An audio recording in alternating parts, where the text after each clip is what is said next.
17টা মেয়ে নিয়ে আমি বাইরে হইছি। আমাদেরকে সমন্বয়কে যারা আমাদেরকে লিড করতো তাদেরকে আঘাত করা হয়েছে। তারা আজকে আসতেই পারে নাই। ইভেন আমাদের বুকে হাত দেওয়া হয়েছে, আমাদের মেয়েদেরকে পদদলিত করা হয়েছে। কেন? আমরা তো শান্তিপূর্ণভাবে এই মাঠে ছিলাম, কেন যে বিষয়টা রাজনৈতিকভাবে হ্যান্ডেল করা হচ্ছে? তারা পুলিশ আগে পাঠাইছে যেন পরে ছাত্রলীগ এসে শান্তিপূর্ণভাবে মাইরে চলে যাবে। পুলিশ কি করে? কালকে পুলিশ খারাপ আছে। পুলিশ আমাদের সাপোর্টে নিউ নাই, একটু নাই। ছাত্রলীগ যে জায়গা নাই সেই জায়গায় পুলিশ আসছে। আমরা 2টা থেকে এই জায়গায় অবস্থান করতেছি, আমরা এখনো সেই জায়গায় অবস্থান করতেছি এবং আসি, কিন্তু পুলিশ তাদের স্থান রেখে আমাদের দিকে আসতেছে। আমাদের পক্ষে কোনো পুলিশ আসে নাই, আমাদের দরকার নেই। পুলিশ হলো পটুয়া বাহিনীর সদস্য, তারা হলো গাঁজাখোর, তারা আমাদেরকে চার্জ করছে।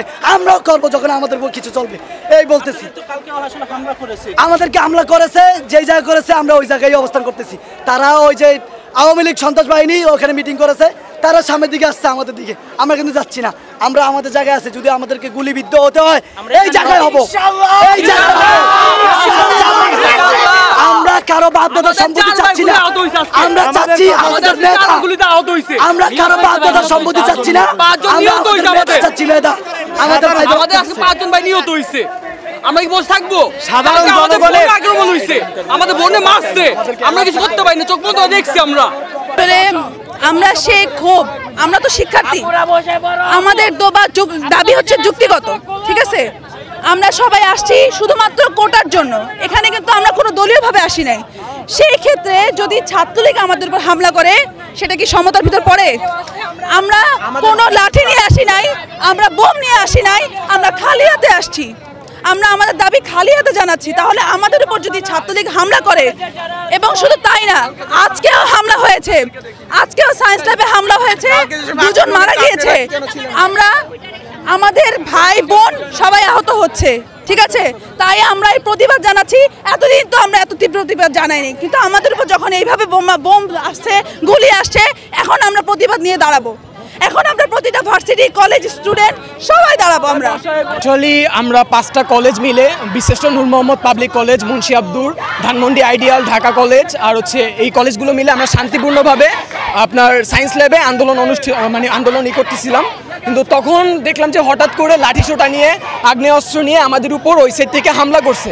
এখন হামলাটা ছাত্রলীগ করছে নাকি কারা করছে এটা বলা যাচ্ছে না, কিন্তু তারা কেউ ছাত্র না বা ঢাকা বিশ্ববিদ্যালয়ের ওটা, তারা ছিল আপনার ওই যে বস্তির টাইপের ছেলেপেলে ছিল, এরাই এই কাজটা, টোকাইরা টাইপ এই কাজটা করছে। এখন ওদের কারা ভাড়া করছে এটা একমাত্র আল্লাহই জানে। তো আমরা শান্তিপূর্ণভাবে আন্দোলন করতেছিলাম, কিন্তু আমাদের শান্তিপূর্ণভাবে আন্দোলনটা করতে দেওয়া হয় নাই।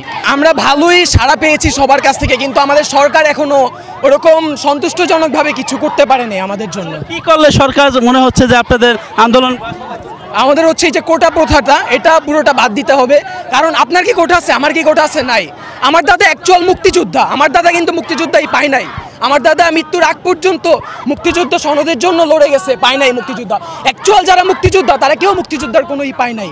যারা এই যে টাকা খাওয়া মুক্তিযুদ্ধ হয়েছে, মুক্তিযোদ্ধারা তাদের সন্তানরা এরকম মারামারি করতেছে, যারা কোটার জন্য আন্দোলন করতেছে তাদেরকে এবার ধরে ধরে মারতেছে। দাবি কি? আমাদের দাবি হচ্ছে কোটা প্রথাটা পুরো বাদ দিতে হবে, আর আমাদের উপর যারা হামলা করছে তাদের বিরুদ্ধে আইনগত ব্যবস্থা নিতে হবে।